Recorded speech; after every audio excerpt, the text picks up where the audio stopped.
සාරිපුත්ත මහරහතන් වහන්සේගේ ගුණ සිහි කර කර හිත පිරිසිදු කර කර ඒ හිතේ පිරිසිදු බවින් රහතන් වහන්සේ පූජා කිරීම පිණිසයි මේ දැන් වන්දනාවට කාලය යෙදෙන්නේ. ඔබ දන්නේ නැති වුණාට ඔබගේ ජීවිතේට විශාල පරිවර්තනයක් සිද්ධ වෙනවා සාරිපුත්ත මහරහතන් වහන්සේගේ ගුණ අහනකොට. සාරිපුත්ත මහරහතන් වහන්සේට මොහොතක් වන්දනා කරන එක සුළුපටු පිනක් නෙවෙයි. එදා සාරිපුත්ත මහරහතන් වහන්සේ පිණ්ඩපාතේ වඩින දවසක්. උන්වහන්සේ පිණ්ඩපාතේ වඩින මාවතේ පොඩි ළමයි ටිකක් සෙල්ලම් කරනවා. එතන එක ළමයෙක් හිටියා අන්‍ය තීර්ථක ළමයෙක්. කියන්නේ බුද්ධ ශාසනයට පැහැදිලා නැති ළමයෙක්, පොඩි ළමයෙක්.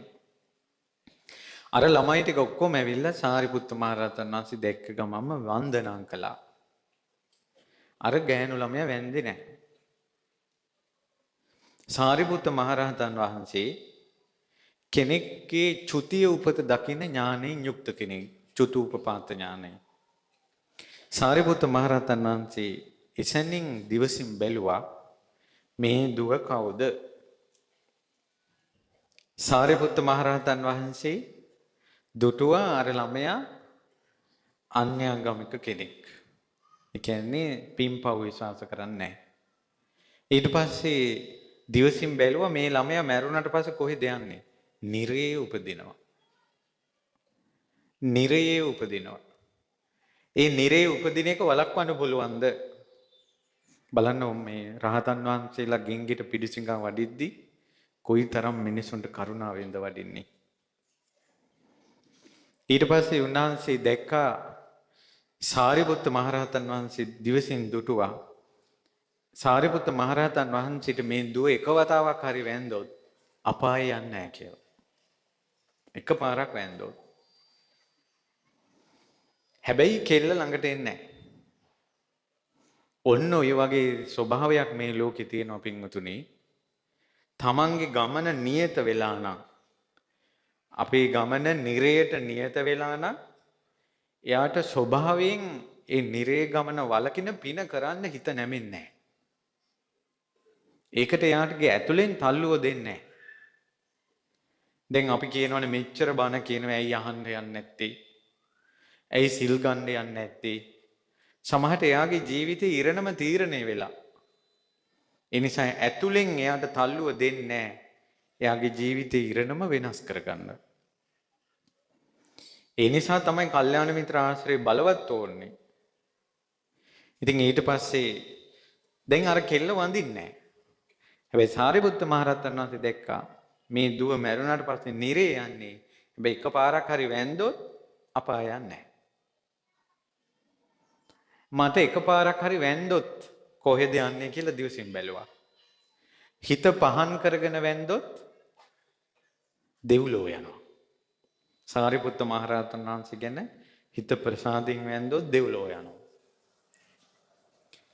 ගානක් නැතුව ඔහේ වැන්දොත් මනුස්ස ලෝකෙ උපදිනවා. අකමැත්තෙන් වැන්දොත් පෙරේතෙක් වෙනවා. අකමැත්තෙන් බලෙන් වැන්දොත් පෙරේතෙක් වෙනවා. ඊට පස්සේ සාරිපුත්ත මහරහතන් වහන්සේ අර දුවට කිව්වා දුව මේ ළමයි වගේ ඇවිල්ලා වඳින්න. වැන්දේ නැහැ. ඕන එහෙනම් දෙව්ලොව යන එක නැහැ. ඊට පස්සේ අර චූටි ළමයිට කිව්වා අර ඇයි වඳින්නේ නැත්තේ? ස්වාමීනි එයාලගේ අම්මලා තාත්තලා නිගණ්ඨනාත පුත්‍රගේ ශ්‍රාවකයෝ. ඉතින් කමන්නේ ඒ දුවට ඇවිල්ලා වඳින්න කියන්නේ. අර යාළුවෝ කිව්වා එන්න වඳින්න එන්නේ නැහැ. සාරිපුත්ත මහරහතන් වහන්සේ කිව්වා ගෙන්නලා බලෙන් වඳවන්න කියලා. අර පොඩි උන් ටික වට කරගත්තා. වට කරගෙන යම කියලා ඇදගෙන ඇවිල්ලා වැඳපිය කියලා බලෙන් වැඳෙව්වා. හරිද? අර කෙල්ල අඬාගෙන ඇස් දෙක පොඩි කර කර අඬා ගෙදර ගියා. මගේ යාළුවෝ මාව බලේ ශ්‍රමණෙක් ළඟ දන ගැස්සෙව්වා කියලා. ඒ කෙල්ලේ අන්‍යාගමික මම හිටියේ. පස්සේ කාලේ මැරුණා. මැරිලා പ്രേත ලෝකේ ඉපදුණා. සාරිපුත්ත මහරහතන් වහන්සේ පිණ්ඩපාතේ වඩිනකොට පෙනී හිටියා. අහනවා මේ විරූපී ප්‍රේතය තී කවුද? ස්වාමීනි මම නිරේ යන්න හිටියේ. නිරේ යන්න හිටපු මම බලෙන් වන්දනා කරපු පිනට තමයි නිරේ යන්න නැතුම් പ്രേත ලෝකෙ ඉපදුනේ. ඔබ වහන්සේ මන් නිරා දුකින් බේරගත්තා. හැබැයි මම පින්පව් විශ්වාස කළේ නෑ මම ප්‍රේතේ. හොඳ නරක මෙලෝ පරලෝ මම විශ්වාස කළේ නෑ. මැරිලා ඉපදිනවා කියලා විශ්වාස කළේ නෑ. ඒ නිසා මම ප්‍රේතෙක් කියලා කිව්වා. එතකොට පින්වතුනි බලෙන් වන්දනා කිරීමත් ඒසා විපාක දෙනවා නම් තමන්ගේ හිතේ කැමැත්තෙන් ඒ රහතන් වහන්සේගේ ගුණ හිත පැහැදෙන වාරයක් ගානේ අත් දෙක එකතු කර වැඳ සාරිපුත්ත මහරහතන් වහන්සේට නමස්කාර කළොත් කොයිතරම්නම් පිනක්ද. ඒ නිසා පරම පූජනීය ගුරු දේවෝත්තම පින්වත් ලොකු ස්වාමීන් වහන්සේගේ ආශිර්වාදයෙන් අද මේ පැවැත්වෙන උතුම් සාරිපුත්ත මහරහතන් වහන්සේගේ ගුණ පිළිබඳව ධර්ම දේශනාව සවන් යොමු කරගෙන අහන්න ඕන. බුදුරජාණන් වහන්සේ දේශනා කළා මාසේ සහස්සේන යෝ යජේත සතං සමං. දහස් ගාණක් වියදම් කරලා අපි කියමු අද කාලේ හැටියට රුපියල් ලක්ෂ ගණන් වියදම් කරගෙන මාසයක් ගානේ දාන දෙනවා. එක්කෙනෙක් ඉන්නවා මාසෙට රුපියල් ලක්ෂයේ ගානේ ලක්ෂ ගණන් වියදම් කරලා දානයක් දෙනවා මාසෙට එකක්. හැම මාසෙම දෙනවා. එයා ඔය විදියට දාන දීලා තිනවා අවුරුදු 100ක්. මාසෙට ලක්ෂ ගණන් වියදම් කරලා හැම මාසයකම අවුරුදු 100ක් දාන දුන්නොත් කෙනෙක් ඒකංච භාවි තත්තානං මොහොත්තම්පි පූජේ. තව කෙනෙක් ඉන්නවා භාවිත සිත් ඇති රහතන් වහන්සේ නමකට එකපාරක් වඳිනවා සාදු කියලා. එකපාරක්. සා ඒව පූජනා සෙය්‍යෝ යංචේ වස්ස සතං හොතං. එතකොට අවුරුදු 100ක් ඒ විදිහට දන් දෙන කෙනා මාසෙට ලක්ෂ ගණන් වියදම් කළා ඊට වැඩිය වටිනවා කියලා වදාලා මොහොතක් රහතන් වහන්සේ නමකට එකපාරක් වඳින එක. අර ලක්ෂ ගණන් වියදම් කරලා මාසෙ ගානේ අවුරුදු 100ක් දාන දෙනවට වැඩිය රහතන් වහන්සේ නමකට එකපාරක් වඳින එක. මේ බුදුරජාණන් වහන්සේ දේශනා කරපු ගාථාවක්. එතකොට පහන් සිතින් රහතන් වහන්සේලාට වැඳීමේ ආනිසංස. දැන් මේ සාරිපුත්ත මහරහතන් වහන්සේගේ ගුණ දේශනාව පටන් ගන්න කලින් මේ පින ගැන කියලා දෙන්න. ඒ නිසායි අවස්ථාව මගහැර ගන්න එපා. මමත් මේ දවස් ටිකේම පැය ගණන් එක දිගට ධර්ම දේශනා කර ඊයේත් පැය 3කට ආසන්න ප්‍රමාණික ධර්ම දේශනාවක් තිබ්බා. ඉතින් දවස ගාන යනවා. ඒ නිසා උගුරවල් තුවාල වෙලා තියෙනවා. ඉතින් එහෙම දේශනා කරද්දී ඔයාලා එක අපතේ දාගන්න එපා. ඊළඟට බුදුරජාණන් වහන්සේ වදාලා යෝච වස්ස සතං ජන්තු අග්ගිම් පරිචරේ වනේ. කැලේ ඉන්නවා තාපසේ අවුරුදු 100ක් ගින්දර නිවන්න නැතුව ගින්දරට පූජා පවත්වනවා. ඒ ගින්දර නිවෙන්න දෙන්නේ නැහැ. ඒකංච භාවි තත්තානම් මුහුත්තම්පි පූජේ සායේව පූජනාසෙයෝ යන්නේ වස්ස සතං හොතං. එයා අවුරුදු 100ක් ගින්දර නිවන්න නැතුව පූජා සත්කාර කළාට ඊට වඩා මහත්ඵලයි මහනිසංසයි. මුහුත්තං එක මොහොතක් රහතන් වහන්සේ නමකට වඳින එක. යංකින්චි ඉට්ඨංච හුතංච ලෝකේ සංවච්ඡරං යජහිත පුඤ්ඤපෙක්කෝ සබ්බම් පිතන්න චතු භාගමේති අභිවාදනා උජ්ජුගතේසු සෙය්‍යෝ. පින් කැමති කෙනෙක් ඔන්න පින් කරගන්න ඕන කියලා අවුරුදු ගානේ තියෙන හැම දන්සලක්ම දෙනවා. හැම දන්සලක්ම හැම පූජාවක්ම හැම යාගයක්ම කරනවා. පොඩි දාන මහ දාන දන්සල්. ඒ සියලු දන්සල් වල පින අවුරුදු 100ක් එක දිගට කළත් රහතන් වහන්සේ නමකට වඳින වන්දනාවෙන් හතරෙන් පංගුවක් තරම්වත් වටින්නේ නැහැ කියලා බුදුරජාණන් වහන්සේ වදාලා. ඒ නිසා රහතන් වහන්සේ නමකට කරන වන්දනාව කුයි තරම් ආනුභාව සම්පන්නයිද පින් පිරෙනවද කියලා හිත පහදවා ගන්නට ඕන. සාරිපුත්ත මහරහතන් වහන්සේ කියන්නේ පින්වතුනි සාමාන්‍යයෙන් සියලු රහතන් වහන්සේලා අතර අග්‍රව වැඩ සිටින මහරහතන් වහන්සේ. හේතුව ඒ සාරිපුත්ත මහරහතන් වහන්සේ පෙරම් පුරන්න ගන්නේ අසංකේයයක් කල්පවලදී. මීට කල්ප ලක්ෂයකුත් අසංකේයයක් පෙර අනෝමදස්සී කියලා මහරහතන් වහන්සේ නම තථාගත බුදුරජාණන් වහන්සේ නමක් ලෝකේ පහළ වුණා. ඒ බුදුරජාණන් වහන්සේ ගැන හිත පහදවලා ඉස්සල්ලාම මල් ආසනයක් පූජා කළා.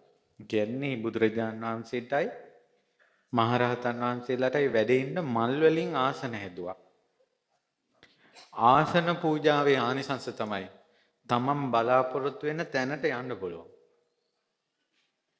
ආසන පූජාවේ ආනිසංස තමයි තමන් බලාපොරොත්තු වෙන තැනට යන්න පුළුවන්. දැන්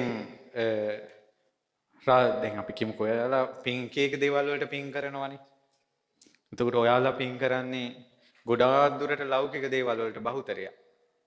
රාසාවල් හරියන්නේ නැහැ. ඒ වගේම තමන්ගේ තනතුරු හරියට ලැබෙන්නේ නැහැ. තමන් යන්න ඕන සුදුසු තැනට යන්නේ නැහැ. ඉතින් ඒ වගේ එකකට කරන්න ඕන පින්කමක් තමයි ලස්සනට මල් ආසනයක් හදන්න ඕන බුදුරජාණන් වහන්සේට වැඩ ඉන්න. රහතන් වහන්සේට වැඩ ඉන්න තනිකර මල් අතුරලා ආසනයක්. ආසන පූජාවේ පින තමාව තමාගේ තනතුරට ගෙනියනවා. අග්‍ර ශ්‍රාවකයන් වහන්සේලා ඉස්සෙල්ලාම අග්ග තනතුරු පතන්ඩ කරලා තියෙන පින්න තමයි මල් වලින් ආසන හදලා. දවස් 7ක් දන් දීලා බුද්ධ ප්‍රමුඛ මහරහතන් වහන්සේලාට. එතකොටයි පැතුවේ මමත් බුදු කෙනෙක්ගේ ශාසනයේ ප්‍රඥාවෙන් අග්‍ර ශ්‍රාවකයා වේවා කියලා. එදා කාමයේ වීතරාගී සරද කියලා තාපසෙක් වෙලා තමයි අපේ සාරිපුත්තයන් වහන්සේ වැඩ හිටියේ. එතකොට අනෝමදස්සී මහ තථාගත බුදුරජාණන් වහන්සේ දේශනා කළා මේන් කල්ප අසංකේයකුත් ලක්ෂයක් ගිය තැන ඔක්කාක කුලේ ගෞතම ගෝත්‍රයේ ගෞතම නමින් පහළ වන තථාගතයන් වහන්සේගේ අග්‍ර ශ්‍රාවක සාරිපුත්ත උපතිස්ස නමින් ලොව ප්‍රකට වෙන බව. එතකොට තමන් යම්කිසි දෙයක්කට කැමති නම් තමන් යම්කිසි දෙයක් බලාපොරොත්තු වෙනවා නම් ඒක ඉෂ්ට වෙන්නේ ඊට අදාළ පිනත් එක්ක ප්‍රාර්ථනාව කරන්න ඕන. පිනක් නොකොට ප්‍රාර්ථනාව කළා කියලා ඒ ප්‍රාර්ථනාව ඉෂ්ට වෙන්නේ නැහැ. හැබැයි ඉතින් මේ බුදුවරුන්ට ස්තූපවල බෝධින් වහන්සේලා ළඟ රහතන් වහන්සේලා ළඟ පූජා පවත්වලා ලෞකික දේවල් පතන්න එපා. ඔය ලෞකික හැම දෙයකම දුක කියන එක තියෙනවා. දුක නැති ප්‍රාර්ථනාවක් නැහැ කිසිම ප්‍රාර්ථනාවක්. එකම ප්‍රාර්ථනාවයි දුකක් නැති ප්‍රාර්ථනාවක් තියෙන්නේ අමා මහ නිවන ලැබීම. අනිත් හැම ප්‍රාර්ථනාවකම දුක තියෙනවා. දැන් මට රස්සාවක් ලැබේවා කියලා පැතුවා කියන්නකෝ. ලැබෙනවා. ඒකේ කොච්චර දුකද? කොච්චර මහන්සි වෙන්න ඕනේද? එතකොට එයාට මේ පින විපාක දෙන තාක්කල් රස්සා ලැබෙනවා. නමුත් හැම එකකම දුක තියෙනවා. ලස්සන පැතුවොත් ලස්සන අය කොච්චර දුක් විඳිනවද? පෝසත් බව පැතුවොත් පෝසත් අය කොච්චර දුක් විඳිනවද? එතකොට මේ ප්‍රාර්ථනාව දුකත් එක්කමයි තියෙන්නේ. අමා මහ නිවන් ලබනවා හැර සසර දුකෙන් නිදහස් වෙනවා හැර උතුම් ප්‍රාර්ථනාවක් නම් වෙන නැහැ පින්වතුනි. ඉතින් ඒ සරද තාපසතුමා ඒ විදිහට ප්‍රාර්ථනා කරලා අසංකේයකුත් කල්පලක්ෂයක් මේ මුළු බුද්ධ ශාසනයම වැඩිපුරම පාරමී පිරපු ශ්‍රාවකයා බවට පත් වුණේ සාරිපුත්ත මහරහතන් වහන්සේ. අනිත් රහතන් වහන්සේලා කල්ප ලක්ෂයයි පෙරම් පුරන්නේ අග්‍ර ශ්‍රාවක දෙනම හැර. ඒකට අසංකේයයක් කියන්නේ කල්ප ලක්ෂේවා ලක්ෂයක් කියලා කියන්නත් බැහැ ඊටත් වැඩි අසංකේයයට. එච්චර ප්‍රමාණයක් පෙරම් පුරනවා සාරිපුත්ත මහරහතන් වහන්සේ. ඒ නිසා සාරිපුත්ත මහරහතන් වහන්සේට හිත පහදවාගෙන එකපාරක් වන්දනා කළත් ඒ වන්දනාව එයාට සුගතියත් නිවනත් ලැබලා දෙනවා. ඉතින් ඒ නිසා සාරිපුත්ත මහරහතන් වහන්සේට කරන වන්දනාව අග්‍රයි ශ්‍රේෂ්ඨයි. සාරිපුත්ත මහරහතන් වහන්සේ පිරිනිවන් පෑවට පස්සේ ඒ චිතකයට වන්දනා කරන්න ආපු අම්මා කෙනෙක් ඒ එන පොලිමේ ඔබ හිතන්න සාරිපුත්ත මහරහතන් වහන්සේගේ ධාතුන් වහන්සේ නමකට වන්දනා කරන්න මෙතරම් සදහැවතුන් එනවනම් උන්වහන්සේගේ ශ්‍රී දේහයට වන්දනා කරන්න කොච්චර සෙනඟක් ඒද?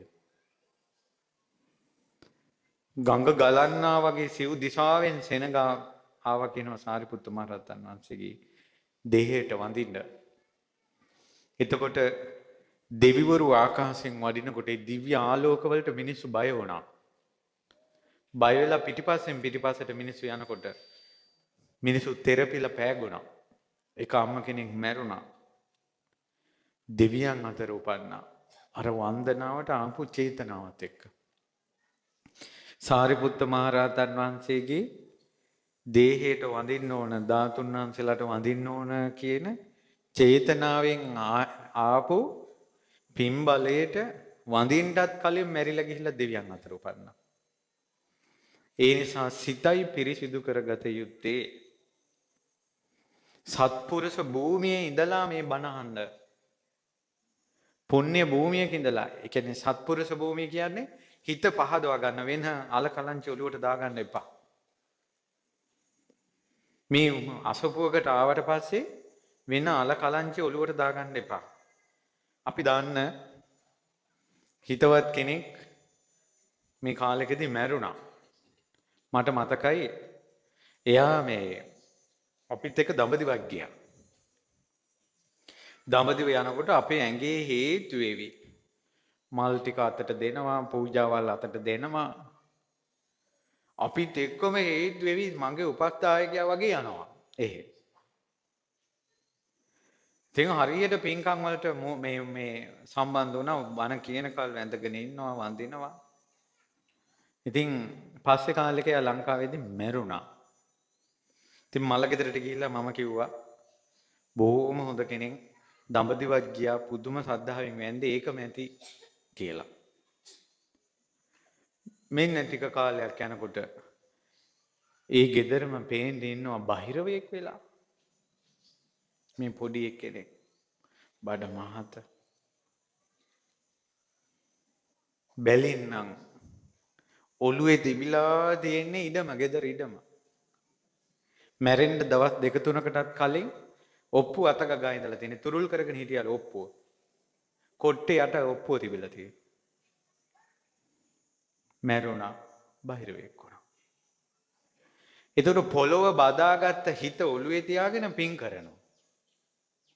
ඒතර තමන්ගේ භූමිය පොළොවට අධිග්‍රහිත නිසා පොළොවට අධිග්‍රහිත ජීවිතයක ඉපදුනා. දැන් දඹදිව ගිය පින්කම් ඒ වගේ සැප ලැබෙනවා. එයාගේ ආයුෂ මෙච්චරයි කියලා කියන්න බෑ. ඔය වගේ ගෙවල් බදාගෙන ඉන්න එපා. පොළොව බදාගෙන ඉන්න එපා. අමුදරුවන්ට හිතෙන් ප්‍රේත වෙලා අත්හැර ගන්න බැරි හිතෙන් ඉන්න එපා. ওই විදිහට කොල්ලන්ට පෙරේතව කෙල්ලන්ට පෙරේතව මැරෙන කොල්ලෝ කෙල්ලෝ සියදිවි නසා ගන්න මොනුන් වෙලා උපදිනවද මන්දා. ඇයි ඒ හිත තියෙන්නේ ඒකත් එක්ක. ඒ නිසා මේ ඔක්කොම බණ ඇහුවා කියලා මේ දන් සභා මණ්ඩපේ ඉන්න ඔක්කොම එක තැනක උපදින්නේ නැහැ.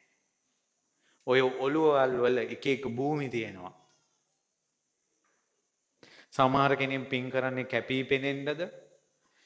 අනිත් අය මාව මෙසේ දැනගනිත්වා කියලා. එතකොට ඒ ඔළුවේ ඒක වැඩ කරන්නේ. එතකොට අර පින්කම ආසේම වැඩ කරන්නේ අර මම මෙහෙම කැපී පෙනෙන්න ඕන. මම මෙහෙම දැනගන්න ඕන. ඉතින් මේ පින් කරනවා. එයාගේ භූමිය වෙනම එකක්. විපාක දෙන්නේ ඒ භූමියේ.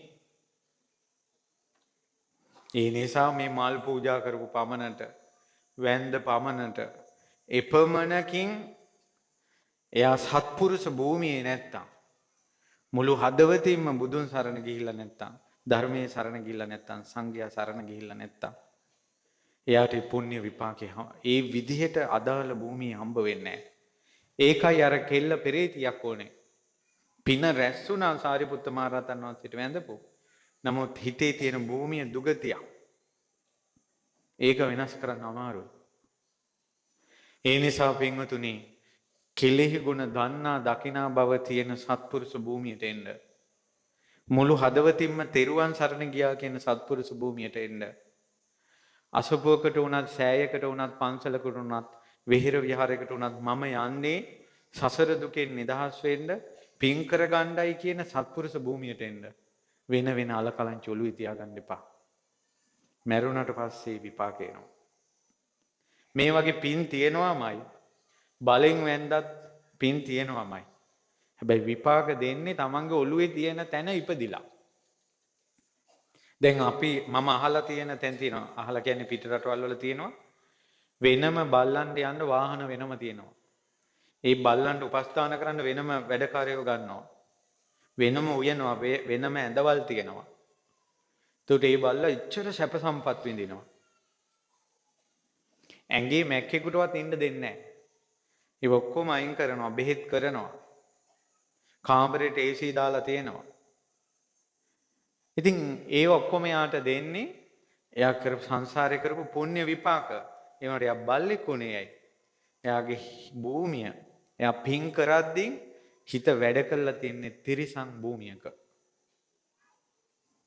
ඒ නිසා පින් කරද්දී මුළු හදවතම ඒ රහතුන් කිරී චිත්ත ප්‍රසාදයට යොමු කරන්න ඕන. ඒකයි කියන්නේ චේතෝපසාද හේතුහි සත්තා ගච්ඡanti සුග්ගති. හිත ප්‍රසාද බව මුල් කරගෙන සුගතියට යන්නේ. පැහැදිලි නේද මං කියන එක? ඒ නිසා ඒව තේරුම් ගන්න ඕන. හොඳට මේ හිත පිරිසිදු කරන වැඩපිළිවෙල ඒක හිත හිතා කරන්න ඕන. දැන් මිනිස්සු පින් කරන්නේ නැතුව නෙමෙයි පින් කරනවා. නමුත් ඔලු සුද්ධ කරගන්නේ නැහැ. මොකක් හරි උපක්ලේශ වලින් කිලිටි වෙවි යනවා. හරි. ඉතින් ඒ නිසා මේ විදිහට ධර්ම සේනාධිපතීන් වහන්සේට අපි වන්දනමාන කරනකොට රැස් වෙන පින මෙතකයි කියලා නිමානය කරන්න බෑ කියන එකයි අපි කතා කළේ. උන්වහන්සේ සමහර ජීවිතවල පෙරම් පුරන ජීවිතේ ආත්ම භාව 500 එක දිගට මහාන වෙලා තියෙනවා.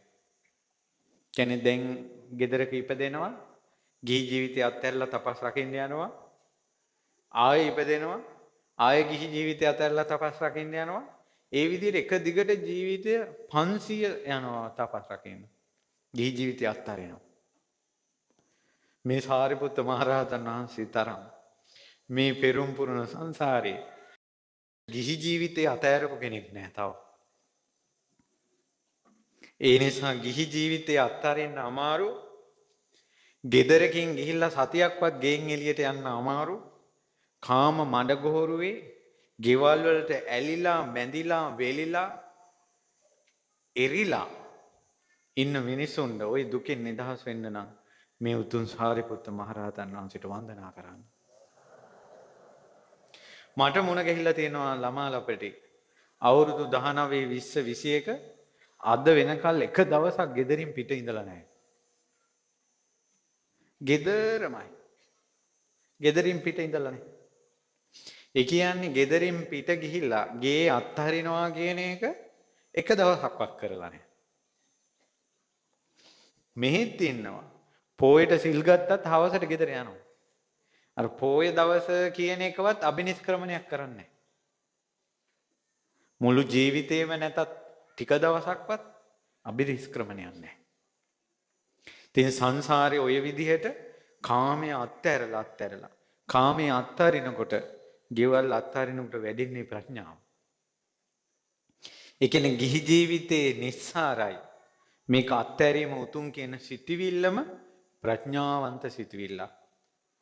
ඒ නිසා තමයි මේ මහෝත්තමයා ප්‍රඥාවෙන් අග්‍ර වුණේ. කාමයේ අත්හරිනවා. ලෞතර බුදුරජාණන් වහන්සේ දේශනා කළා තියෙනවා ගිහි ජීවිතේ ඉන්න මිනිස්සෙකුට ප්‍රඥාවන්තයෙක් වෙන්න පුළුවන්. කොහොමද ප්‍රඥාවන්තයෙක් වෙන්නේ? ගිහි ජීවිතේ කම්සැප විඳින මිනිසයා කල්පනා කරන්න ඕන කියනවා. මේකේ තේරුම මොකද්ද කියනවා. විඳින කාම සැපයේ ඉවරයක් තියනවාද කියලා කල්පනා කරන්න කියනවා. එතකොට එයාට තේරෙනවා මේ කම්සැප විඳිනවා කියන එක මස් කට්ටක් ලෙව කනවා වගේ වැඩක් කියලා. හරක් මරන මිනිස්සෙක් හරි එළුව මරන මිනිස්සෙක් හරි මස් ටික හොඳටම අරගෙන මස් නැති ඇටකට බඩගින්නින් ඉන්න බල්ලෙක් ළඟට දානවා. මස් සුවඳට ලේ සුවඳට ඒ බල්ලා මේ මස් කට ලෙව කනවා. බෑ කවදාවත් බඩ පිරෙන්නේ නැහැ. ලේ සුවඳ මස් සුවඳ එන නිසා ඒක අත්තරින්නෙත් නැහැ. තමන්ගේ තෝල් දිව පැලිලා ගලන ලේ මස් කට්ටෙන් එන සැපේ කියලා හිතනවා. ඒ වගේ කාම සැප හොයාගෙන එක එක දේවල් කරනවා. අද දක්වා හිත පිරුන්නේ නැහැ. අර මස් සුවඳට ලේ සුවඳට බල්ලට හිතට එනවා මස් කෑල්ලක්. හිතේ තියෙන මස් කන කට්ටේ නැහැ. ඒ වගේ අද වුණත් මේ කොල්ල කුරුට්ටු කෙල්ලෝ මේ ෆෝන් තියාගෙන ඒ වගේම රූපවාහිනී බල ඒ වගේ කාමයක් හිතට ගන්නවා මොකක් හරි මසක්. ඒකල සැබෑ ලෝකෙන් ඒක හොයන්න යනකොට අර ඇස් වලින් දැකපු ඒවා කනෙන් අහපු අහලා හිතෙන් මවාගත්ත කාමය විඳින්න යන ලෝකේ නැහැ. බඩ පිරෙන්නේ නැහැ කවදාවත්. වයසට ගිහිල්ලා බැරි ගැහුණත් කාමේ එපා වෙන්නෙත් නැහැ, අත්තරින්නෙත් නැහැ, ඇති කියලා හිතෙන්නෙත් නැහැ. මාස් කට්ටක් වගේ. ඊළඟට මාස් කපන කඩුවයි කොටෙයි වගේ.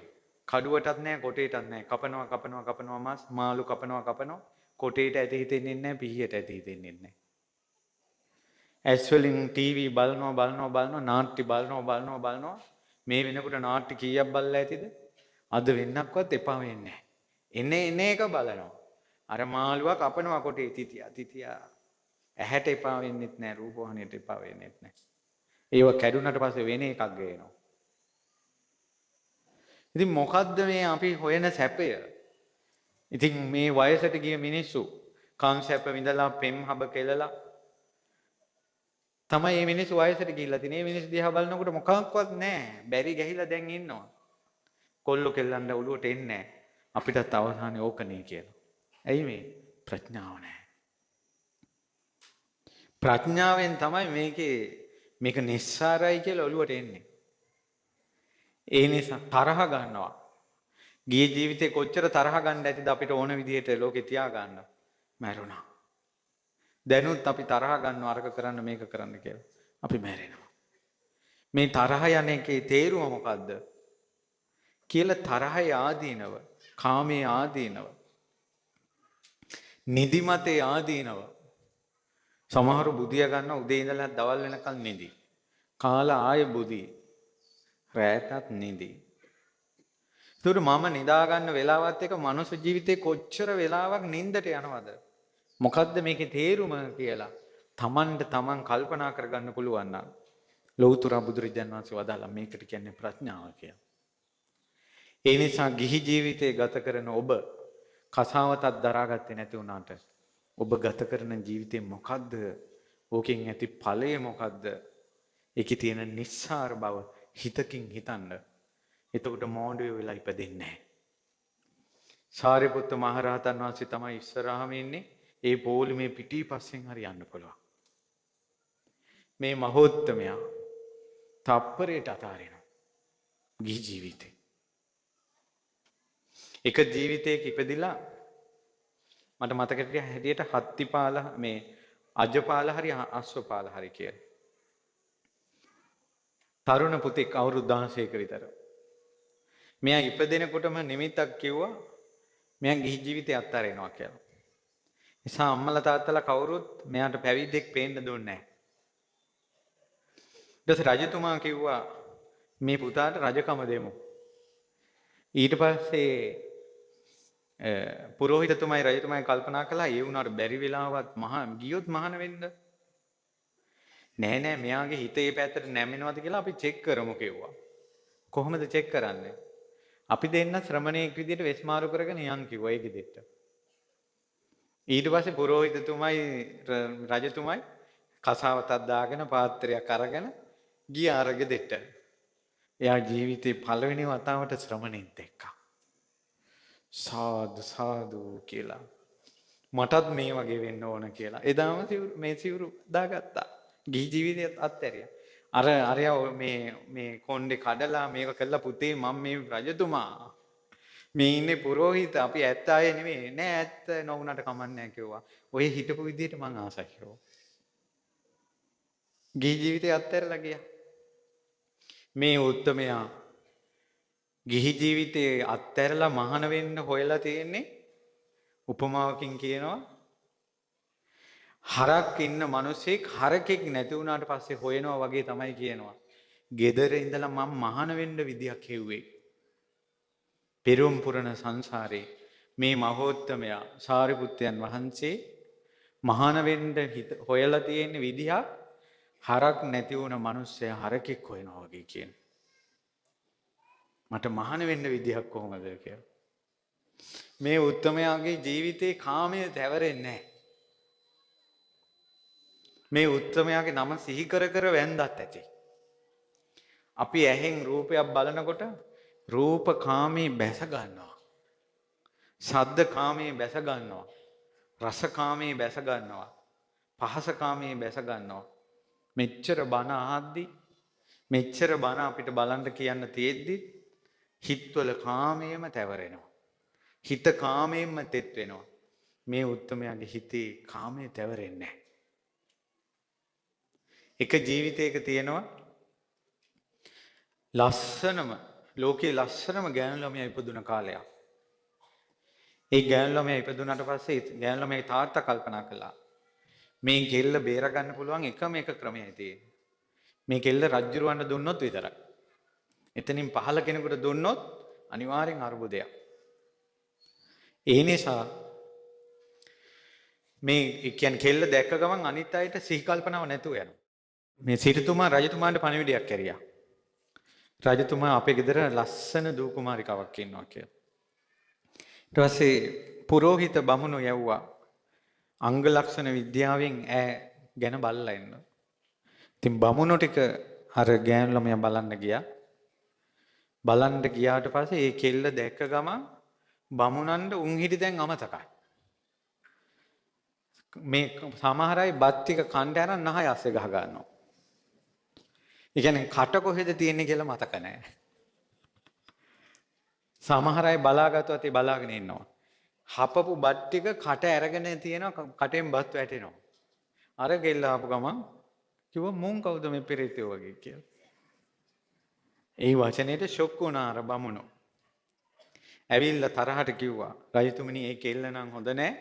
ඒ කෙල්ල ගත්තොත් ඔබතුමාට මාරක අනතුරක් තියෙනවා කියලා. ඊට පස්සේ ඔන්න දැන් රජතුමාට මේ විවාහ කරගන්න බැරි වුණා. ඊට පස්සේ කෙල්ල රජතුමා ප්‍රතික්ෂේප කළා කියලා හිතේ පොඩි තරහක් ඇති කරගත්තා. ඊට පස්සේ සිටුතුමා ඊළඟට ඉන්න බලවතාට විවාහ කරන්න කල්පනා කළා. හේතුව මේ ගෑනු ළමයා දැක්කොත් එහෙම අනිත් අයට පිස්සු හැදෙනවා. එතකොට මෙයා බල සම්පන්න නොවන පිරිමියෙකුට දුන්නොත් ඒ මිනිසයා මරලා කෙල්ල අරන් යයි.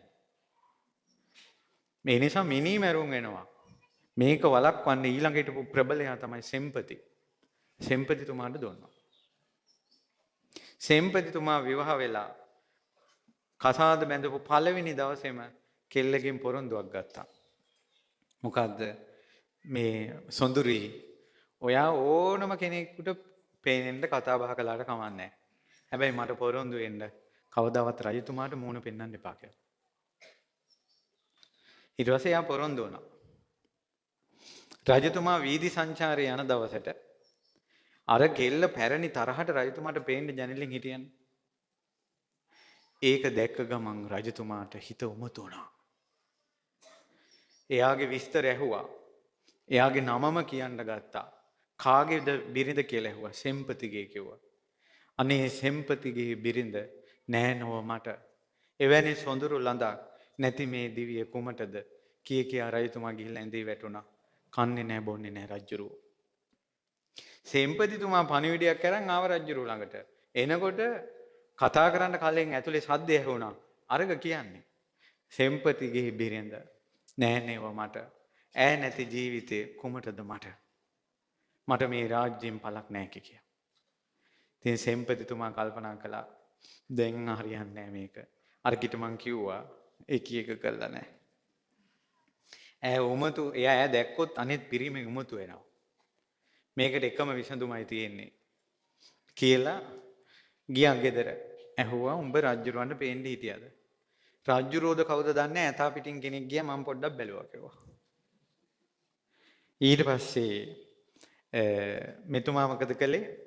හරි ඔහොම ඉන්න කියලා තමන්ගේ සේවකයෙකුට යම් දෙයක් උගන්වලා නුග ගහක් ඇතුළට යවුවා බෙනේකට. රජතුමාගේ හිතවත් පිරිසක් එක්ක පසුව නුග ගහට ගිහිල්ලා වැඳගෙන කිව්වා අපේ රජතුමා දුකින් ඉන්නවා හේතුව මම දන්නේ නැහැ. අර නුග ගහෙන් හඬක් එනවා සෙම්පතිය නුඹගේ බිරිඳ ලදොත් රජු ජීවත් වෙනවා නැත්නම් ජීවත් වෙන්නේ නැහැ. රජතුමාගේ ජීවිතේ කැමති නම් උඹගේ බිරිඳ රජුරවන්ට දීපන් කියලා. එහෙයි කියලා වැඳලා ආවා. ඇවිල්ලා මාලිගාවට ගියා. ගිහිල්ලා රජතුමාට කිව්වා රජතුමනි ඔබතුමා දුකින් ඉන්නවද? සෙම්පතිය කතා කරන්න එපා මේක විසඳින්න නැති ප්‍රශ්නයක්. නෑ රජතුමනි කියන්න මං ඔබතුමා ගැන නුගේ දේවතාවුන්ගෙන් ඇහුවා. ඊට පස්සේ මගේ බිරිඳ ගැන හිත ගිහිල්ලා ඔබතුමා ගොඩාක් දුකෙන් ඉන්න බව දෙවියෝ කිව්වා. ඈ නොලැබුණොත් ඔබතුමා මැරෙන්න බවක් කිව්වා. ඒ නිසා රජතුමනි අපිට රාජ්‍යය වටිනවා ඔබතුමා වටිනවා. මට කිසිම ප්‍රශ්නයක් නැහැ. මගේ බිරිඳ ඔබගේ අන්තපුරයට මම අදම බාර දෙනවා කිව්වා. එතකොට ඇහුවා සෙම්පතිය කවුද උඹට ඒක කිව්වේ? කිව්වර නුග ගහේ දෙවියා. ඊට පස්සේ ඇහුවා සෙම්පතිය ගෑණියෙක් නිසා මං විඳවනවා කියලා දිවියොත් දන්නවද කියලා ඇහුවා. ඊට පස්සේ කිව්වා ඔව් කියලා. මට එපා කිව්වා. මට ඒ ලැජ්ජාව මගේ හිතේ තිබ්බ ස්ත්‍රී උමතු බව ඒ ලැජ්ජාවෙන් නැති වුණා කිව්වා. මට එපා කිව්වා. ඒ කෙල්ල දැකලා පිස්සු හැදුනේ අපේ බෝධිසත්වයන්ට. බෝසතුන්ට හිත උමුතු වෙන තරම් ලස්සනක්. එහෙම හිතුණත් අනුන්ගේ බිරිඳක් බලෙන් ගත්තේ නැහැ. තනියෙන් විඳෙව්වා. ඒත් අන් අය තමන්ගේ කැත හිත දකී කියලා ඒ පාපයට බය වුණා බෝධිසත්වයෝ. බෝධිසත්වයෝ උමතු වෙන රූපේ පවා අර අත්හැරපු සෙම්පති අපගේ සාරිපුත්ත මහරහතන්. බෝසතුන් උමතු වෙන රූපේ පවා සාරිපුත්තයන් වහන්සේ තප්පරයට අත්හැරෙනවා. මේ හිතේ කාමයේ රඳින්නේ නැහැ. සාරිපුත්ත මහරහතන්. ඒ වගේ එක ජීවිතයක් නෙවෙයි. ජීවිත ගණනාවක් වචනින් කියන්න බැරි ජීවිත.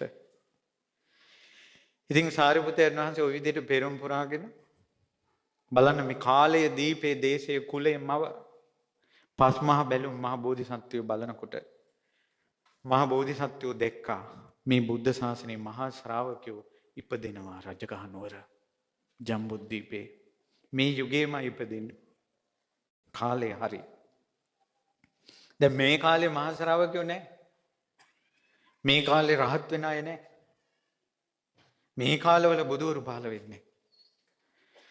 ඉතින් නාලක කියන ගමේ අදටත් රජගහ නුවරට ගිහිල්ලා නාලන්දාවට ගියොත් නාලන්දාවේ නාලන්දා විශ්වවිද්‍යාලය දැන් තියෙන්නේ නාලක ගමේ. ඒ නාලක ගමේ රූපසාරී පැමිණියට වංගන්ත කියන බ්‍රාහ්මණයාට දාව වැඩිමහල් පුත්‍රයා වෙලා ඉපදුණා. රත්තරම් පාටයි. රත්තරම් පාටයි. කිනිහිරියා මලේ මැද තියෙනවා දිලිසෙන රත්තරණක්. ඒ රත්තරම් පාටයි. උපදේශ. ඊළඟට අනිත් ගමේ ඉපදුණා කෝලිත. දෙදෙනා යහළුයි මිත්‍රයි. එතකොට දෙදෙනා මිත්‍රයි නැතුව බැරි ප්‍රශ්න නැහැ. අරයා කතා නොකළොත් මෙයා hina නොවුනොත් හිත රිදෙන. දැන් අද කාලේ තියෙනවා යාළුකම් තියෙනවා. යාළුයි හිත මිත්‍රයි. කෝල් කළේ නැත්තම් මැසේජ් දැම්මේ නැත්තම් hina වුනේ නැත්තම් හිත රිදෙනවා. හිත රිදෙන යාළුකම් නැහැ උපතිස්ස කෝලිත දෙදෙනාගේ. සසරෙම නැහැ. ප්‍රඥාවන්තයි. මේ දෙදෙනා ගිරග්ග සමජ්ජ කියලා කන්දක් මුදුනේ තියෙන නාට්‍යයක් බලන්න ගියා. ඒ නාට්‍ය බලද්දි තමයි මේ දෙන්නට හිතුනේ මොනවද අපි මේ බල ඉන්නේ කියලා. අපි මොහොතින් මොහොත මරණයට කරා යනවා කෝලිත. අපි මේ ජීවිතේ විමුක්තියක් හොයන්නේ නැද්ද කියලා. ඊට පස්සේ කිව්වා උපතිස්ස මමත් ඒකමයි හිතා ඉන්නේ. අපි යමු විමුක්තියක් හොයාගෙන. කවද්ද කිව්වා. දැන් කිව්වා. දැන් ගියා. ඒ මොහොතේම ගියා. අර ප්‍රඥාව. අර මං කිව්වේ ගිහි අයට ප්‍රඥාවක් තියෙනවා කියලා. මොකද්ද මේකේ තේරුම කියලා කල්පනා කරන්න ඕනනේ. ඒ කල්පනාව ආවා ගිහියෙක් විදිහට. ආයේ බමුණු ගෙදරට ගියේ නැහැ. අම්මා තාත්තා අත්හැරලා කන්දෙන් බැස්සා. කන්දෙන් බැස්ස කියන්නේ කාම ජීවිතෙන් බැහැලා ගියා. ගිහිල්ලා විමුක්තියක් හොයාගෙන යනවා. එකල හිටියා රජගහනුවර සංජය කියලා පිරිවැජේ. එතුමා ළඟ තමයි පැවිදි වුණේ. පැවිදි වෙලා බොහෝ කාලයක් ගියත් මේ ජීවිතය අවබෝධ කරන ප්‍රඥාවේ ජීවිතය අවබෝධ කරන ඥානයේ අංශු මාත්‍රයක් ලැබුණේ නැහැ. ඊට පස්සේ දෙදෙනා පාරවල් දෙකක ගියා. කෝලිත නුඹ එක පස්සකින් යන්න. මම එක පස්සකින් යන්න. යම් කෙනෙකුට විමුක්තියක් හම්බුනොත් එයා ඇවිල්ලා ආපහු කියන්න. උපතිස්සයන් වහන්සේට තමයි රජගහනුවර පිඬුසිඟා හැසිරෙන අස්සජී මහරහතන් වහන්සේ දකින්න ලැබුණේ. සන්තින්ද්‍රියා ඉන්ද්‍රයන් සංවරයි. සන්තමානසා ඒ මනස සංවරයි. ඔක්කිට චක්කු බිමට යොමු කරපු ඇස් මිත බහනේ පමණට කතා කරන්නේ.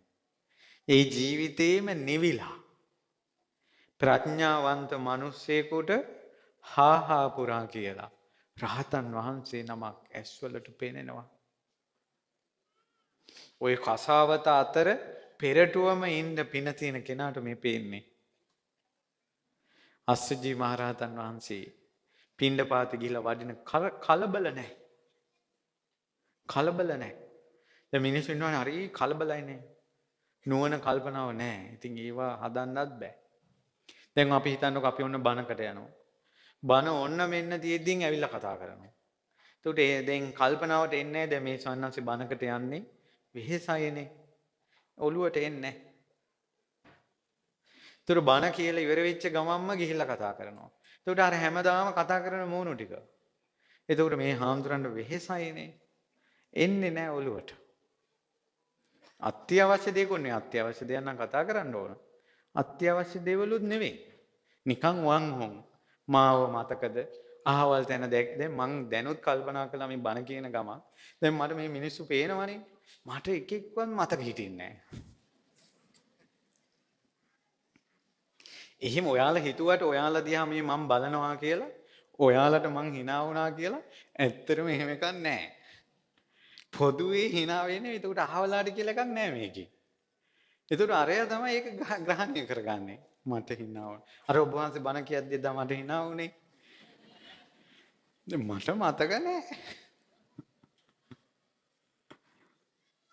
එතකොට අර ඒ නිසා මේ නුවණ ඇති කරගන්න ඕන. ඉතින් උපතිස්සයන් අස්සජී මහරහතන් වහන්සේ පිණ්ඩපාතේ ගිහිල්ලා ගහක් මුල ඉඳගෙන භාවනා කරනවා. ඒව ඔක්කොම ඉවරනකල් පැත්තකට වෙලා හිටියා. අයිනකට වෙලා. ඔක්කොම ඉවරලා භාවනාවෙන් නැගිටලා. උන්වහන්සේ වටපිට බලනකොට ළඟට කිට්ටු වුණා. කිව්වා ශ්‍රමණයන් වහන්සේ ඔබ වහන්සේ තාමත් සංසිඳුන කෙනෙක්. ඔබ වහන්සේ තාමත් සංවර කෙනෙක්. ඔබ වහන්සේ යම්කිසි දෙයක් අවබෝධ කළා කියලා මට තේරෙනවා. අනේ මට ඒ ධර්මයේ දේශනා කරන්න කියලා. ඔබ වහන්සේට ඒ සංවරකම දේශනා කරපු ගුරුවරයා ගැන මට කියලා දෙන්න කිව්වා. ධර්මයේ හෙව්වා ගුරුවරයා හෙව්වා. ඊට පස්සේ අස්සජී මහරහතන් වහන්සේ කියා හිටිනවා මං ළඟදී මහණෝනේ එතකොට අස්සජි මහරහතන් වහන්සේ පැවිදි වෙලා අවුරුද්දක්වත් නැහැ. මොකද බාරාණසියෙන් අස්සජි මහරහතන් වහන්සේ ඇතුළු ඒ භාග්‍යතුන් වහන්සේ ඇතුළු ඒ සංඝ පිරිස ඊළඟට රජගහ නුවරට යන්නේ. පළවෙනි අවුරුද්දේ මේ ඔක්කොම වෙන්නේ. කිව්වා මම අලුතෙන් මහණ උනේ මට ලොකුවට බණ කියන්න ගොඩාක් දේවල් කියන්න තේරෙන්නේ නැහැ. ඊට පස්සේ කිව්වා මට ගොඩාක් වචන මොකටද? මට ගොඩාක් වචන ඕනේ නැහැ. ගොඩාක් විස්තර ඕනේ නැහැ. මට අර්ථය විතරක් කියන්න කිව්වා. මේ මහා ප්‍රඥාවන්තේ. දැන් අද ප්‍රඥාව අඩු නිසා එක කාරණාවක් කියන්න ගොඩාක් දේවල් කියන්න ඕන. දැන් සමහර මිනිස්සු කියනවා අම්මෝ ස්වාමීන් වහන්සේ බණ කිව්වා හොඳට තේරුණා අපිට කියලා. එහෙම කියනවා නම් ඒකට එක හේතුවක් තමයි මම උත්සාහ කරනවා එක කාරණාවක් කියන්න ගොඩක් වචන අරන් කියන්න.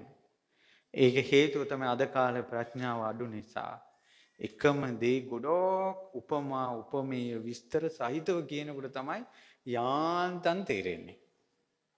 ඒකත් තේරෙන්නේ යාන්තම්. මේ ප්‍රඥාවන්තයන්ට ලොකුවට බණ ගොඩක් ඕනේ නැහැ. ඉතින් උන්වහන්සේ කියනවා මට ගොඩාක් වචන ඕනේ අර්ථය විතරක් කියන්න. ඊට පස්සේ තමයි අස්සජි මහරහතන් වහන්සේ දේශනා කරන්නේ යේ ධම්මා හේතු පබ්බවා තේසං හේතු තථාගතෝ ආහ තේසංචයෝ නිරෝධෝ එවං වාදි මහා සමනෝ. යම් ධර්මයක් හේතුන් නිසා හට ගන්නවා නම් ඒට හේතුව දේශනා කරනවා. ඒ ධම්මා හේතුපබවා තේසං හේතු තථාගතෝ ආහ. ඒට හේතුව තථාගතයන් වහන්සේ දේශනා කරනවා කියනකොට එකපාරම ප්‍රඥාවට ස්පර්ශ වුණා. හේතුවක් නිසායි මේවා හටගන්නේ කිය. මේ ධර්මතා හටගන්නේ හේතුවක් නිසා කියලා පළවෙනි පද දෙක ඇහෙනකොටම තේරුණා. සාරිපුත්තයන් වහන්සේ උපතිස්සයන් වහන්සේ සෝතාපන්න ඵලයටපත් වුණා පළවෙනි පද දෙක අහනකොට. තේසංචයෝ නිරෝධෝ එවං වාදි මහා සමනෝ කියන පද දෙක ඇහුවේ සෝවාන් ශ්‍රාවකෙක් විදිහට. වැඳලා ඇහුවා ස්වාමීනි ඔය අමෘතය දෙන ශාස්ත්‍රුන් වහන්සේ කොහෙද ඉන්නේ? දැන් ධර්මයේ ලැබුණා දැන් ශාස්ත්‍රුන් වහන්සේ හොයාගෙන යනවා. ඊට පස්සේ කිව්වා රජගහ නුවර වේළුවනාරාම. ඒ ධර්මයේ අරගෙන යාළුවාට වෙච්ච පොරොන්දුව නිසා කෝලිතයන් ළඟට ගියා. ඒ කෝලිතයන් වහන්සේට කියා හිටිනවා මුලින් අරෙන් එනකොටම කවදාවත් දැකලා නැති ලස්සන ඇහි තියුණු බවක් මෝනේ ප්‍රසාද ජනක බවක් කවදාවත් දැකලා නැති ලස්සනක් යාළුවාගේ දැක්කා. කෝලිත අහනවා ඔබගේ මොහොන ගොඩාක් ලස්සනයි. මේකට හේතුව මොකද්ද? ඊට පස්සේ කියනවා මට අමෘතය හම්බ වුණා. සාදුකාර දුන්නා. මටත් කියන්න කිව්වා ඒ අමෘතය. මෙහිම වැඳගෙන කිව්වා යේ ධම්මා හේතු පබවා තේසං හේතු තථාගතෝ ආහ තේසංචයෝ නිරෝධෝ එවං වාදි මහා සමනෝ. යම් ධර්මයක් හේතුන් නිසා හට ගන්නවා නම් තථාගතයන් වහන්සේට හේතුව දේශනා කරනවා. යම් ධර්මයේ එහි නිරුද්ධ වීම දේශනා කරනවා. ඒවැනි හේතුඵල ධමයක් දේශනා කරන ශාස්ත්‍රුන් වහන්සේ තමයි අපගේ මහා ශ්‍රමණයන් වහන්සේ කියලා අස්සජි මහරහතන් වහන්සේ කියපු ධර්මය. තමන්ගේ ජීවිතේ පහන අස්සජි මහරහතන් වහන්සේගෙන් දල්වගෙන ඒ පහන අරගෙන ඇවිල්ලා යාළුවාගේ ජීවිතේ පහන දැල්ලුවා. තමන්ගේ යාළුවාට නිවන දුන්නා. දෙදෙනාම ගියා. තමන්ගේ හිටියේ සංජය පිරිවැජිය ළඟ. සංජයට කිව්වා මට අපිට අමෘතය හම්බ වුණා. මේ අපි ගත කරන ජීවිතේ වෙනස්. අපි යන් ඒ ශ්‍රමණයන් වහන්සේ ළඟට. සංජය කිව්වා මට බෑ. මං ආචාර්යවරයෙක් වෙලා ඉඳලා ආයෙ ගෝලෙක් වෙන්න කැමති නැහැ. එහෙනම් ඉතින් මම යනවා කැමති කෙනෙක් එන්න කිව්වට එතන හිටපු 250ක් ආවා. එතකොට සාරිපුත්තයන් කෝලිතයන් දෙදෙනා 250ක් එක්ක ශාලාවේ මෙහෙම යනකොට අනේ මගේ පිරිස කැඩිලා යනවනේ කියලා හිතට ආපු දුකට සංජය පිරිවැජියාගේ කටින් ලේ වැටුණා. ලේ වමනේ ගියා. ඊට පස්සේ වේළුවනාරාමයට අරින් උපතිස්ස කෝලිත දෙදෙනා 250ක් එක්ක පැමිණෙද්දී බුදුරජාණන් වහන්සේ සංඝයාත් එක්ක දහම් කතාවෙන් සිටින්නේ. පින්වත් මහණෙනි, ඈත පිරිසක් එනවා පෙනෙනවාද? එහෙමයි ස්වාමීනි. ඔය ඉස්සරහින් මේන දෙදෙනා පෙනෙනවාද? එහෙමයි ස්වාමීනි. ඔය එන්නේ උපතිස්ස කෝලිත. ඔය දෙදෙනා ගෞතම බුද්ධ ශාසනයේ අග්‍ර ශ්‍රාවක බවට පත් වෙනවා. තමා ළඟට පැමිණෙන්නත් පෙරම තනතුරු පිදුවා. ඊට පස්සේ ඒ පිරිස ඇවිල්ලා ශාස්ත්‍රඥ වහන්සේ ළඟ වැඳ වැටුණා. ධර්මයේ ඇහුවා. බුදුරජාණන් වහන්සේ එදා දේශනා කරපු ධර්මය අහනකොට උපතිස්ස කෝලිත දෙදෙනා හැර අනිත් 250ම පළවෙනි ධර්මයේ අරහත්වයට පත් වුණා. මේ අරහත්වයේ කියන එක කොයිතරම් පුදුම දෙයක්ද? මේ අග්‍ර ශ්‍රාවකයන් වහන්සේලා දෙදෙනාම තවම සෝවාන්. ඒ දෙන්න බණ ඇහුවේ සෝවාන් දෙන්නෙක් විදිහට. ඒ වුණාට අර 250ම රහත් වුණා. මේ දෙදෙනා මොකොත් වුන්නේ නැහැ. හේතුව තමයි මේ දෙදෙනා රහත් වෙන විදිහක් තියෙනවා.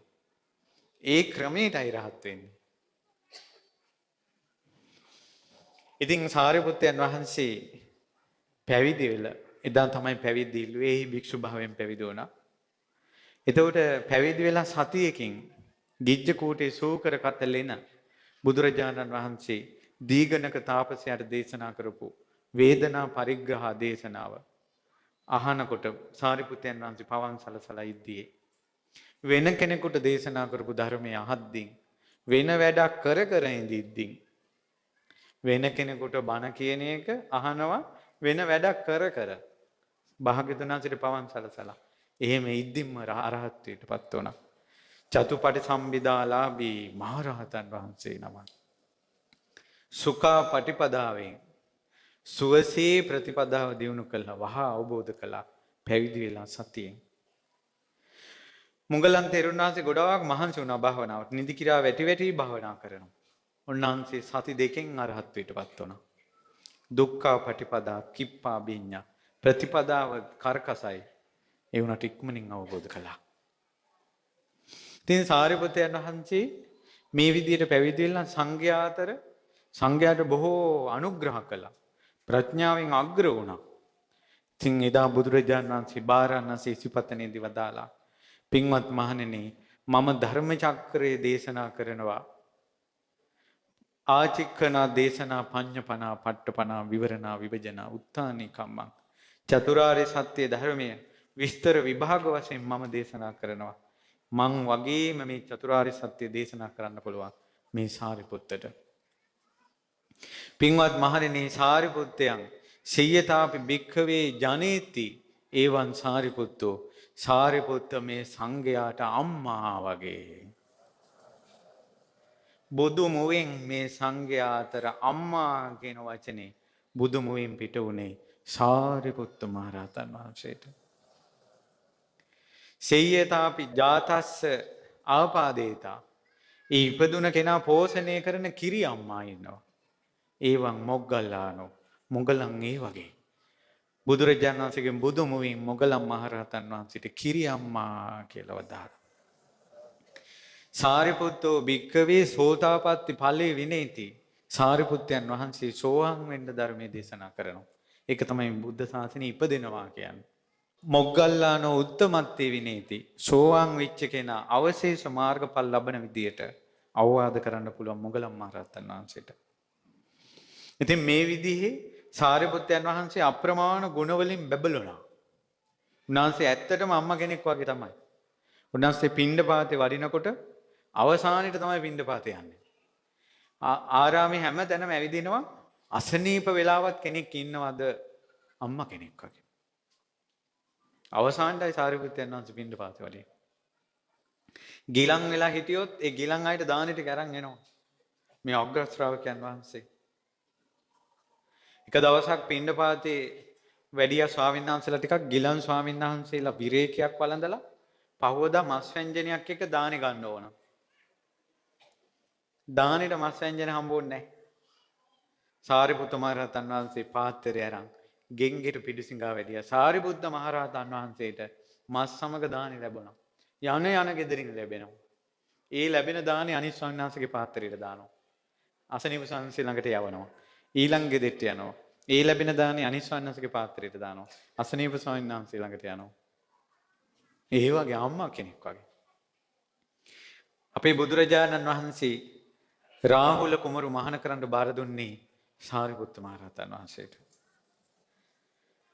ඉතින් සාරිපුත්ත මහරහතන් වහන්සේ ළඟට දවසක් ඇවිල්ලා රාහුල ස්වාමීන් වහන්සේ කියා හිටිනවා ස්වාමීනි අපේ මෑණියන් වහන්සේ මව් භික්ෂුණිය අසනීප වෙලා.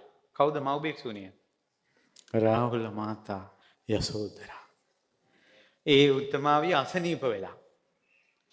ඊට පස්සේ සාරිපුත්ත මහරහතන් වහන්සේ ඇහුවා ඉතින් රාහුල ස්වාමීනි මං ඇහුවා ඒ ලෙඩේ සනීප වෙන්නේ කොහොමද කියලා.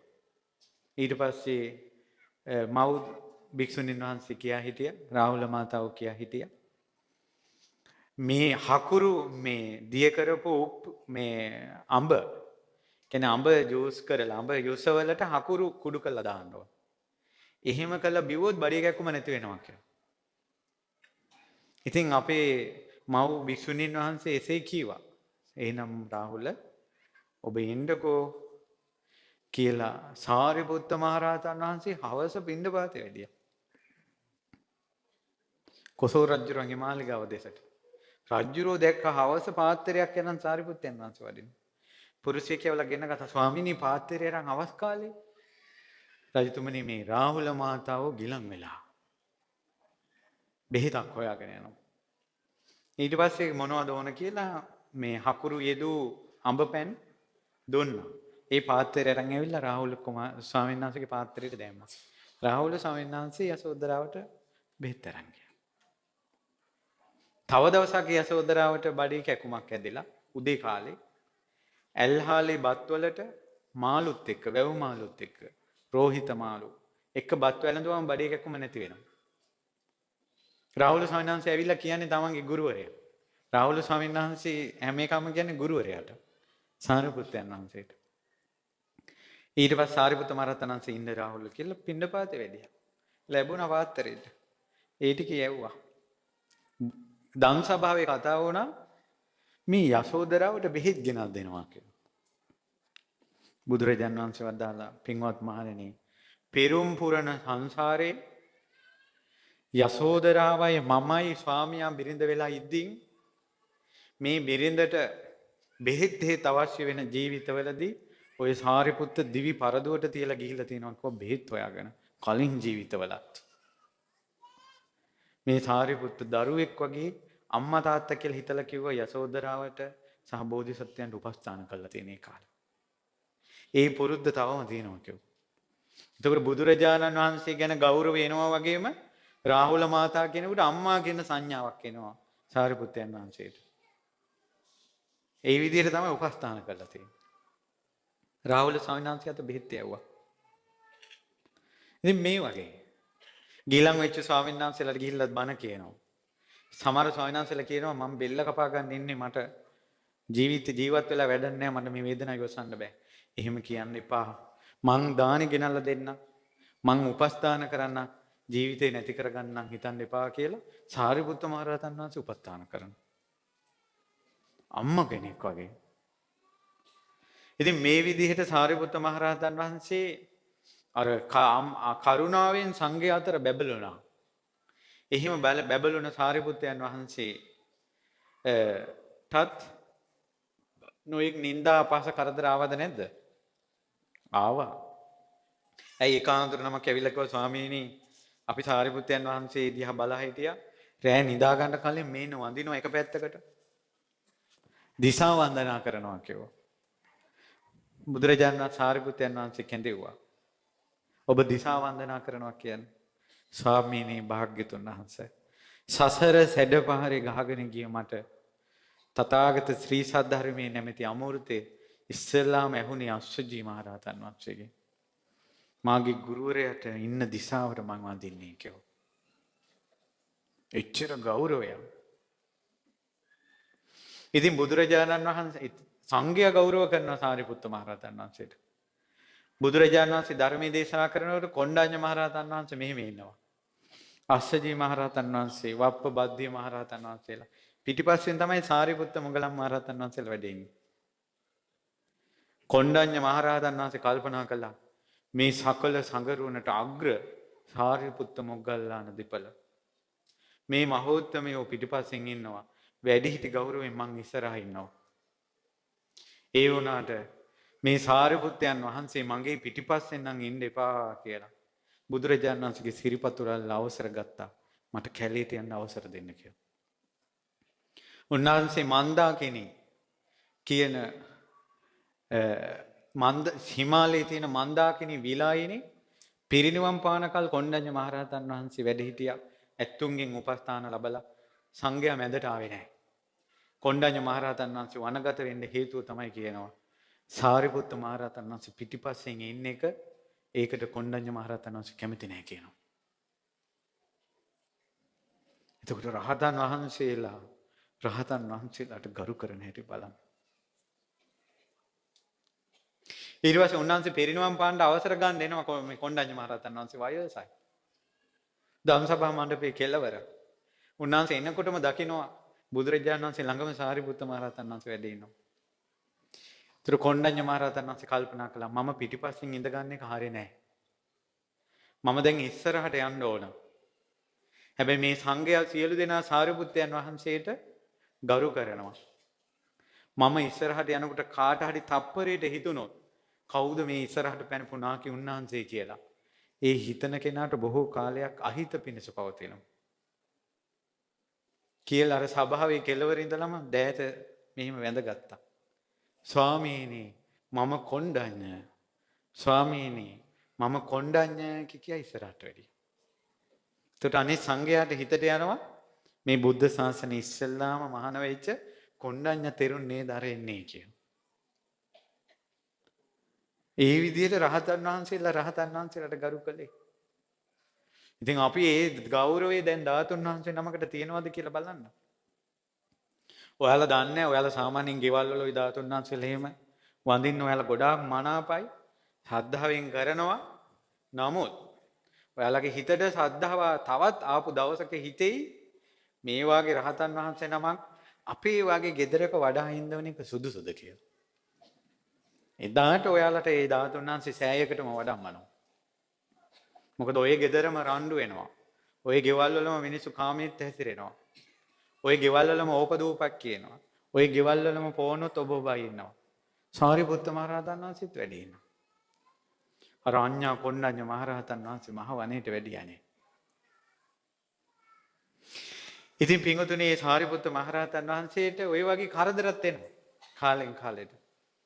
අනිත් අය එක එක දේවල් හොයනවා. ඒක මතකයි නේද අර ඇඟේ හැප්පුණා කියලා. සාරිපුත්ත මහරහතන් වහන්සේ චාරිකාවේ වඩිනකොට ඇඟේ හැප්පුණා කියලා එක ආන්තර නමක් ඇවිල්ලා කිව්වනේ.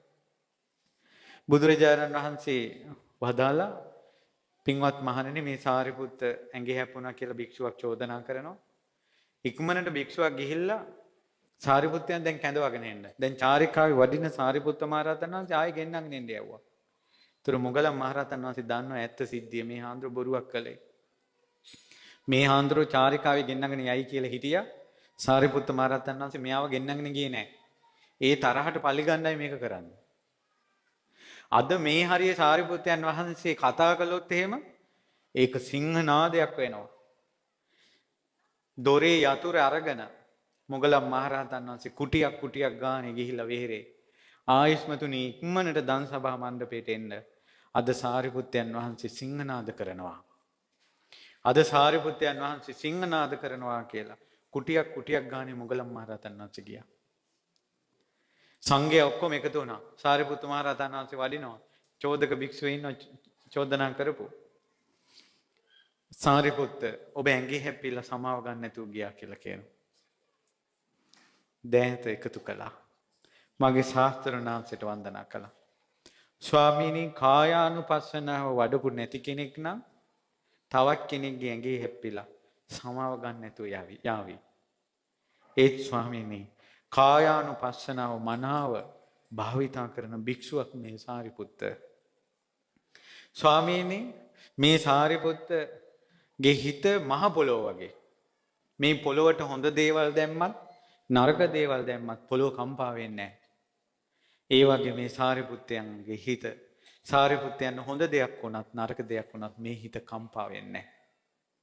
ඒ විදිහට කායानुපස්සනාව නොවඩපු කෙනෙක් නම් අනිත් එක්කෙනාගේ ඇඟි හැප්පිලා සමාව ගන්න නැතුව යයි. ස්වාමීනි මේ සාරිපුත්ත කායානුපස්සනාව වැඩුවේ වතුර වගේ.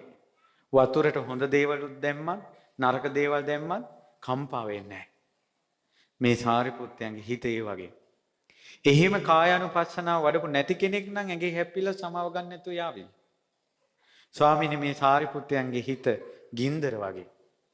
ගින්දරට හොඳ දේවල් දැම්මත් නරක දේවල් දැම්මත් ගින්දරෙන් දවනවා.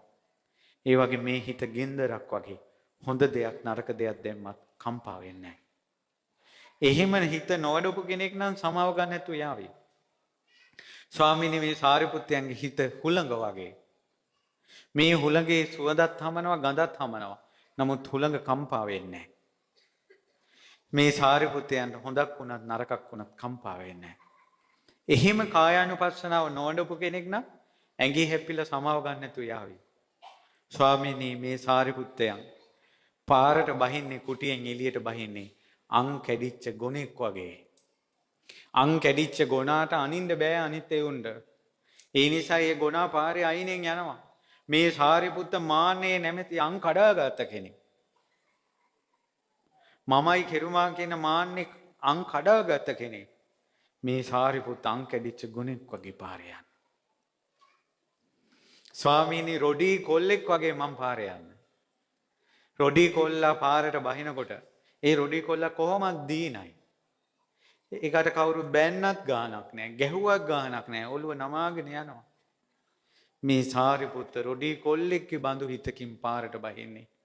මිනිස්සු හොඳ කිව්වත් නරක කිව්වත් සාරිපුත්තයන්ගේ හිත කම්පා වෙන්නේ නැහැ. ස්වාමීනි කලයක් තියෙනවා මස් පුරවල කුණු වෙච්ච මස්. ඒ කලේ සිදුරු තියෙනවා. ඒ සිදුරු නවයකින් කුණු වෙච්ච ඕජාව වැක්කිරෙනවා. ඇතුලේ කුණු මසක් තියෙන. ඔන්න ඔය වගේ සාරිපුත්තයන් මේ කය ගැන හිතන්නේ. මේ කය කුණු වෙලා තියෙන්නේ නව දොරකින් අසූචි වැగిරෙනවා. මේ වාගේ ඇඟක් අනිත් අයගේ ඇඟවල් වල හප්පන්නේ මොකටද? එහෙම හප්පලා සමාව ගන්න නැත්තම් එයා කායानुපස්සනාව නොවනපු කෙනෙක්. ස්වාමිනී ලස්සනට නාලා කියලා ඉන්න දුවෙක් හරි පුතෙක් හරි එයාගේ ඇඟට කුණු වෙච්ච සර්පෙක් ඇඟට දැම්මොත් බලුකුණක් ඇඟට දැම්මොත් චී කියලා හිතෙනවා අප්පිරියයි. ස්වාමිනී මේ සාරිපුත්තට මේ මිනිසු මේ ඇඟ රත්තරන් පාටයි කියලා කිව්වට කිනිහිරියා මාලේ පාටයි කියලා කිව්වට සාරිපුත්තයන් මේ ඇඟ අප්පිරියයි. මේ ඇඟ තවත් ඇඟක මොකට හප්පන්නද කියලා. අර හාමුදුරුවෝ දඩාස් ගාලා කඩාගෙන වැටුණා. සාරිපුත්තයන් වහන්සේ ළඟ. ස්වාමීනි මට සමා වෙන්න මගේ මෝඩකමට කිව්වා. බුදුරජාණන් වහන්සේ වදාළා සාරිපුත්ත ඔය හිස් පුරුෂයාට සමාව දෙන්න. සාරිපුත්ත සමාව දුන්නේ නැත්නම් හිස පැලෙයි කිව්ව 7කට කෑලි 7කට. සාරිපුත්තයන් වහන්සේ සමාව දුන්නා. තුන් ලෝකෙටම සිංහනාද කළා.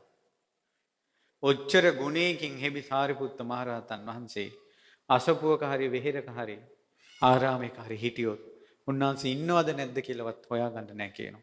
එච්චර නිහතමානී. ඉතින් සාරිපුත්තයන් වහන්සේට මේ වගේ චෝදනා එන නිසා දවසක් බුදුරජාණන් වහන්සේ ආනන්ද ස්වාමීන් වහන්සේගෙන් අහනවා තුයිහම්පිනෝ ආනන්ද සාරිපුත්තෝ රුච්චති. ආනන්ද ඔබට මේ සාරිපුත්ත රුස්සනවද? දැන් අර සිද්ධි බලලා බුදුරජාණන් වහන්සේ ආනන්ද ස්වාමීන් වහන්සේගෙන් අහනවා ආනන්ද ඔබට මේ සාරිපුත්තයන් රුස්සනවද? රුස්සනවද කියන වචනේ තේරෙනවනේ. රුචිද කැමැතිද ඔබ සාරිපුත්තට? කස්සේ නාම බන්තේ අබාලස්ස.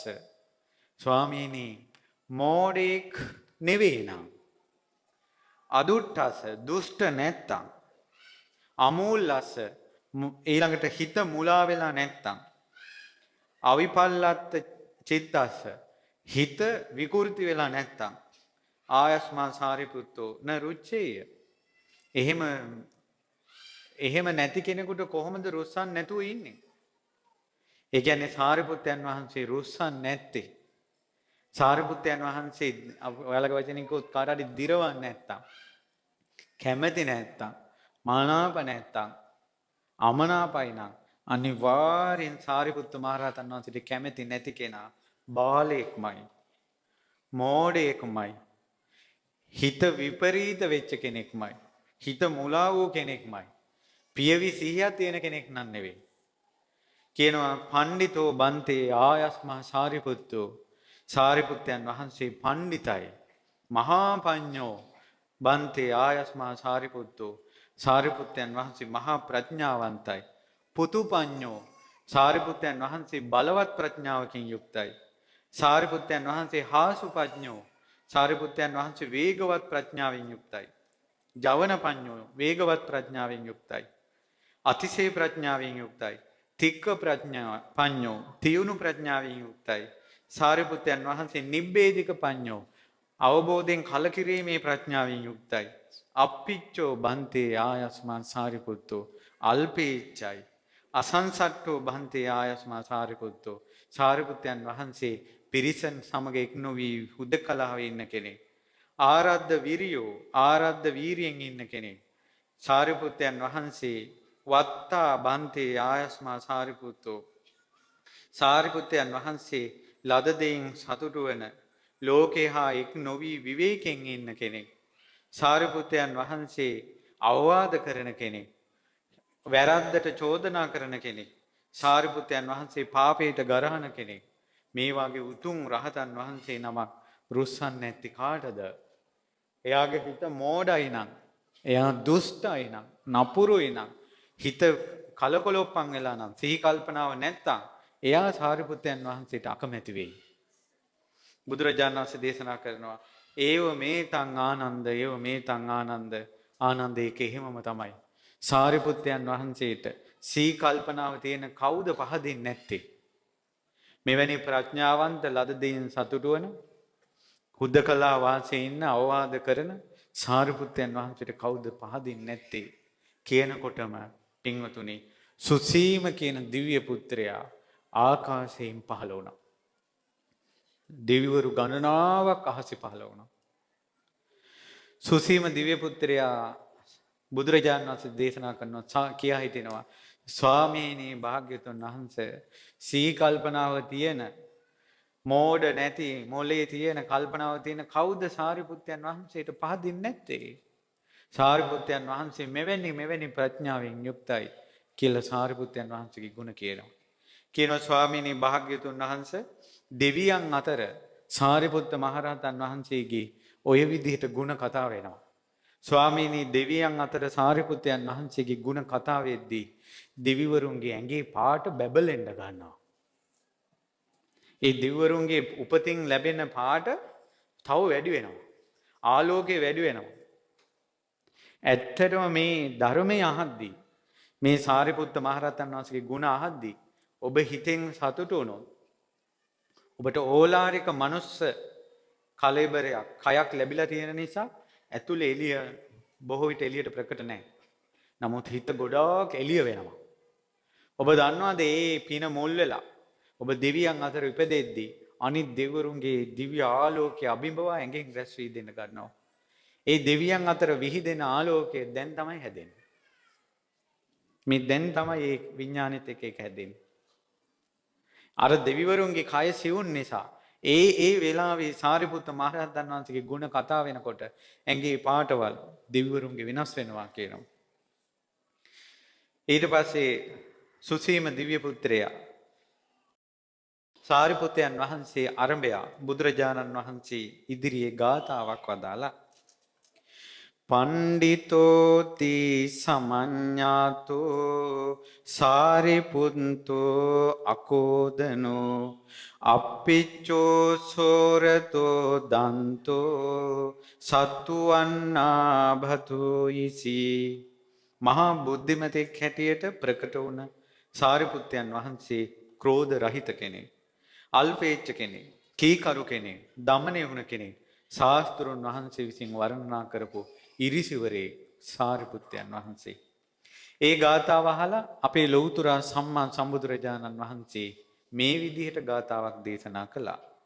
පණ්ඩිතෝති සමඤ්ඤාතෝ සාරිපුත්තෝ අකෝදනෝ අප්පිච්චෝ සෝරතෝ දන්තෝ කාලං කංකති සුදන්තතෝති.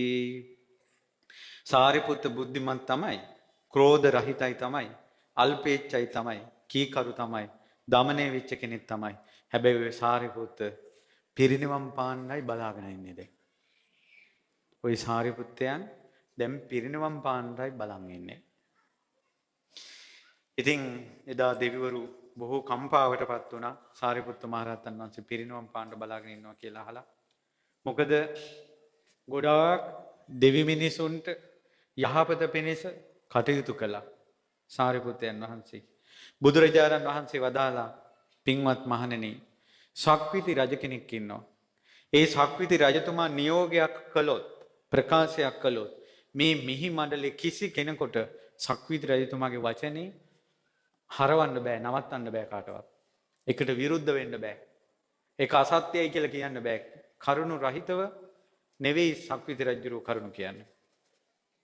ඒ වගේම පින්වතුනි, පින්වත් මහණෙනි, සක්විති රජුරුවන්ගේ පුතා යම් තීරණයක් ගත්තොත්, ප්‍රකාශයක් කළොත්, ඒකත් මේ පොළොවේ ඉන්න කිසි කෙනෙකුට වෙනස් කරන්න බෑ.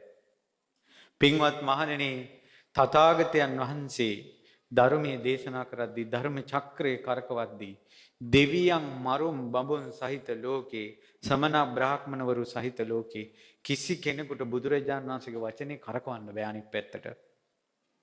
පින්වත් මහණෙනි, අන්න ඒ වගේ මේ සාරිපුත්තයන් යම් කිසි ප්‍රකාශයක් කළොත්, ධර්මයක් දේශනා කළොත්, දෙවියන් මරුන් බඹුන් සහිත ලෝකේ ශ්‍රමණ බ්‍රාහ්මණවරු සහිත ලෝකේ කාටවත් ඒ කරකවන්න බෑ. ඒකයි සේල බ්‍රාහ්මණය අහන්නේ, ඔබ වහන්සේ ධම් රජානන්න මේ බුද්ධ ශාසනයේ සෙම්පති කවුද කියලා. පින්වත් සේල ගෞතම බුද්ධ රාජ්‍යයේ සෙම්පති තමයි සාරිපුත්‍ර. මා විසින් ප්‍රවර්තනය කරන ධර්ම චක්‍රය මේ සාරිපුත්තයන් ඒ විදිහටම කරකවනවා, ප්‍රවර්තනය කරනවා. ඒ කියන්නේ බුදු කෙනෙක් විදිහටම දහම් දේශනවා.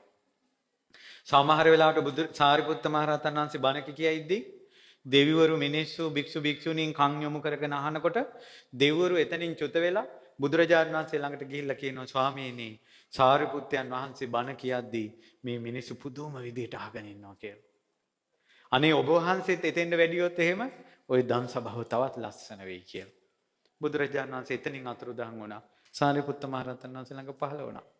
සාරිපුත්ත මහරහතන් වහන්සේ ධර්මාසනේ බුදුරජාණන් වහන්සේට දීලා අසුන් ගත්තා.